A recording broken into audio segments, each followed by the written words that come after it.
Someone has disrespected you. Maybe today. Maybe an hour ago. And right now a part of you is still replaying it, rehearsing the perfect comeback you didn't say, defending yourself in an argument that already ended. Stop. That replay is the real damage. The insult lasted seconds.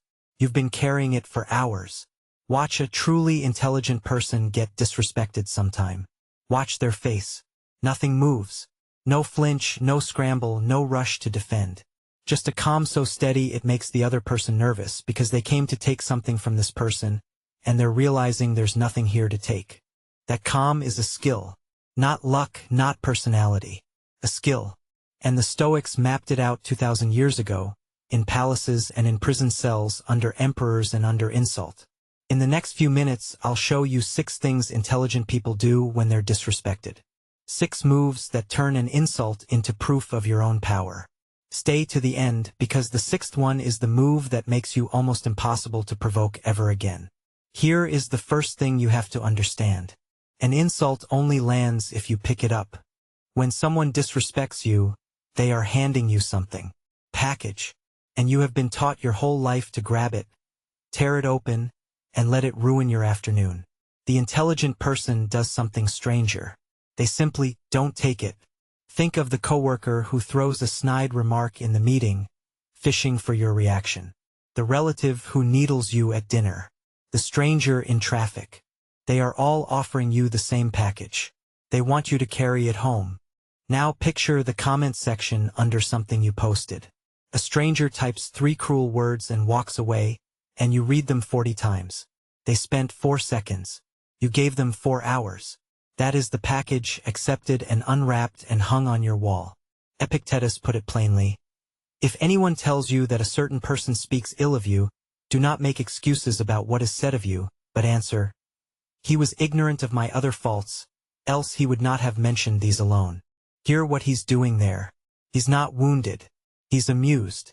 The insult never reaches him because he never agreed to receive it. And he taught his students something even simpler.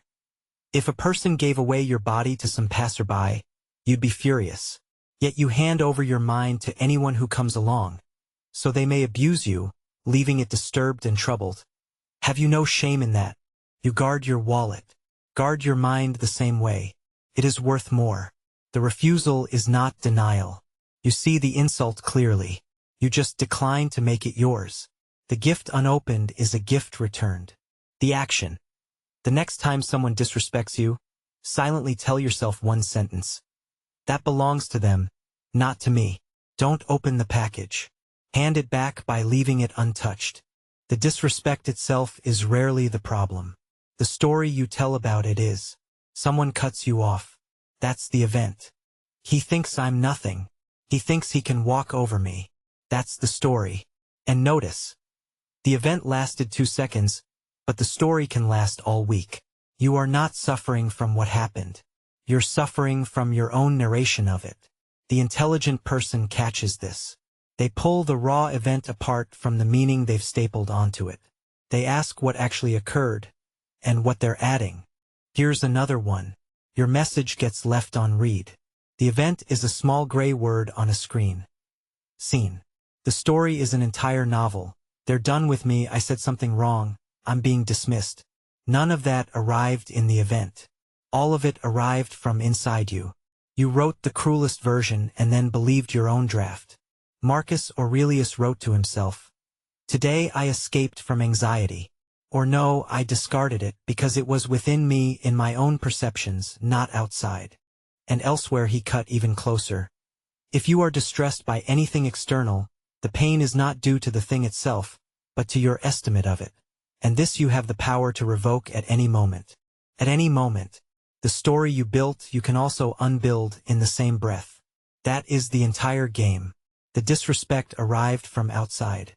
The wound was manufactured inside. And whatever you manufacture, you can also refuse to build. The intelligent person becomes a careful editor of their own first draft, striking out every line that wasn't actually in the room. The action. When you feel disrespected, split it on paper or in your head. The event was. The story I'm adding is. Strip the story. Keep only the facts. Watch the heat drain out of it. When the weak man is disrespected, his mouth moves before his mind does. The intelligent person installs a gap. That gap, that one deliberate breath between the insult and your response, is the most powerful real estate you own. Everything you respect about a composed person lives in that gap. Without it, you are a button anyone can push. With it, you are a locked door. And here's the part most people miss. The pause itself is the response. The person who disrespected you wanted a reaction. Heat, defensiveness, a flustered comeback. When you give them a slow, unbothered silence instead, you've answered them in a language louder than words. You've told them, you don't have the keys to me. Picture the meeting where someone talks over you, then smirks. The room goes quiet, waiting to see if you'll snap. You let 3 full seconds pass. You hold their eyes. You say one calm sentence or nothing at all. Everyone in that room just watched you not be moved, and that is remembered far longer than any clever retort. Seneca taught, the greatest remedy for anger is delay, not suppression, not pretending. Delay. Give the first wave of fury time to break and recede, and what you say next will come from your power, not your wound. He went further in his treatise on anger. The best correction for anger is to wait, to do nothing in the first heat of it. Time is what anger asks for, and time is what you must refuse to give it. The flash of fury is loud but short. Outlast it, and you'll find you no longer want to say the thing it was screaming at you to say. The action, train the pause like a muscle. The moment you feel provoked, take one full breath before any word leaves your mouth. Let them sit in the silence. Their discomfort in that silence is your authority becoming visible. Not every opinion deserves a seat at your table. Intelligent people are ruthless about who gets one. When you're disrespected, ask a single cold question. Whose mouth did this come from? Is this a person you respect? Who knows you? Who wants you to grow? Or is it a stranger? A bitter rival? Someone drowning in their own unhappiness and looking for company? Because the truth is brutal and freeing. People project their inner state onto you. The person who disrespects you for sport is usually just showing you the weather inside their own mind. Their contempt is a tour of their own pain. Think about the most hostile person you know. Look closely and you'll find they treat almost everyone that way. Their disrespect of you was never a measurement of you. It was a symptom of them. You just happened to be standing where their storm broke. Taking it personally is like a tree taking the wind personally.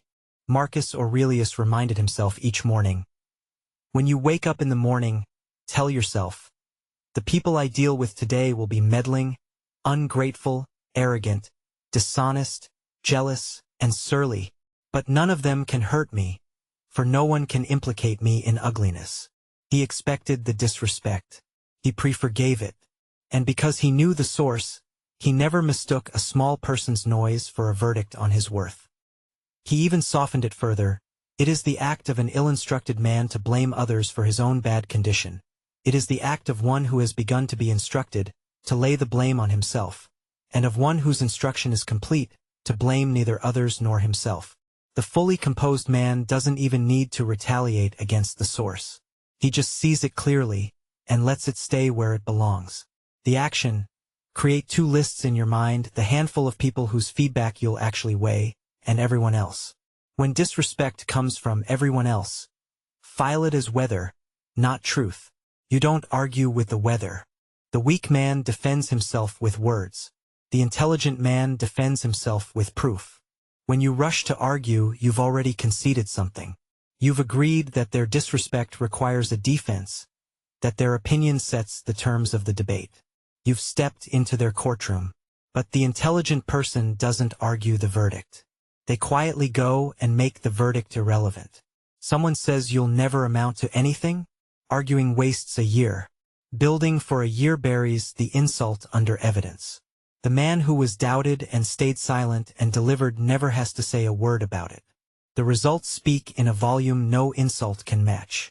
Think of the person who was laughed out of a room for an idea and said nothing and went home and built it. 2 years later, the same people are asking how he did it. He never won the argument.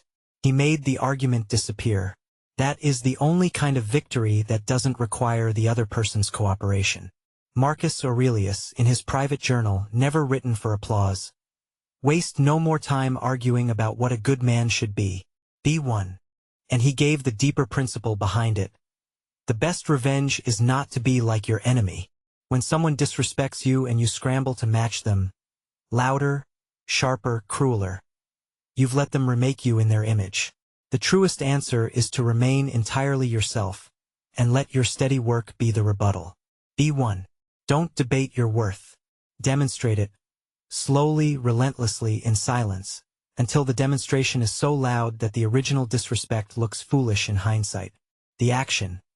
Take the disrespect that stings most and convert it into a single concrete goal. Don't announce the goal. Pursue it quietly. Let the result be the only reply you ever give. Here is the move that makes you nearly impossible to provoke. The intelligent person has built something inside themselves that no insult can reach.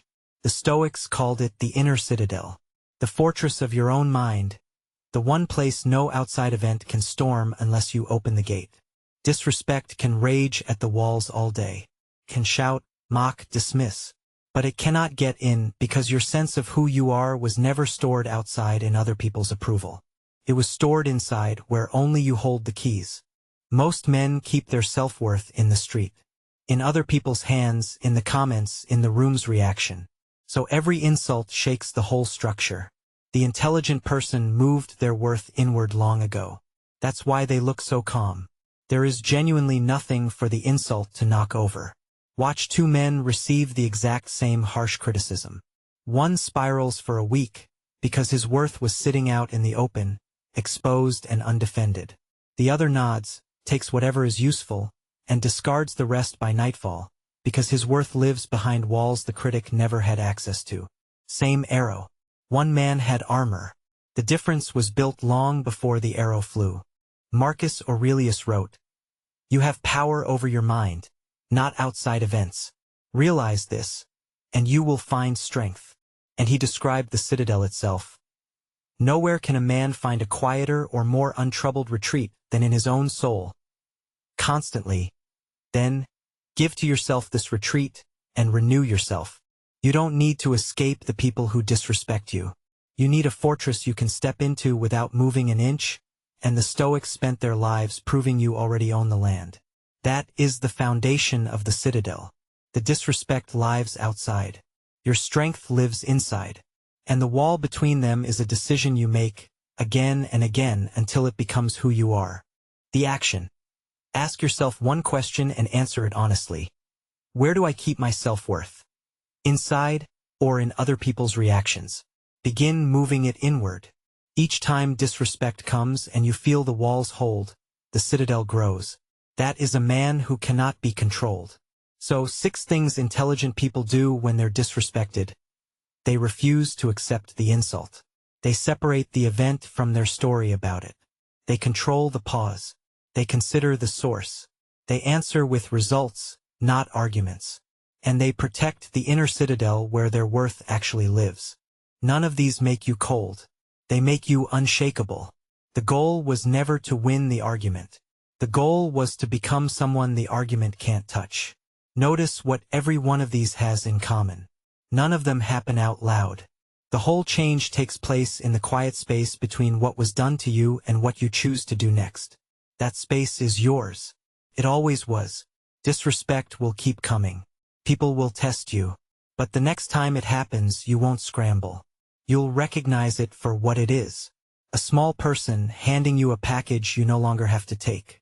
If even one of these reached you, do one quiet thing for yourself. Subscribe, and let this channel be a daily reminder to build your calm into something no one can shake. And remember, the person who cannot be provoked has already won every fight before it starts.